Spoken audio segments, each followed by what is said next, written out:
Okay, so we've got direct addressing, which is really simple. We know it's the operand.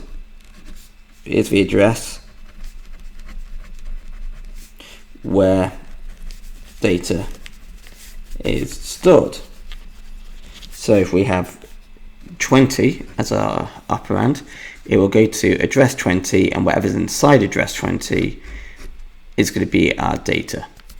Whilst indirect, the operand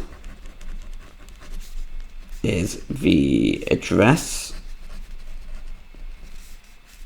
that then holds another address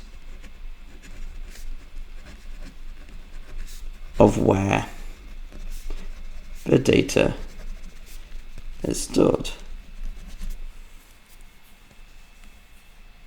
So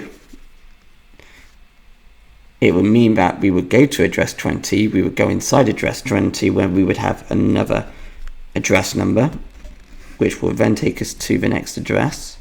We go inside that address, and that is our data.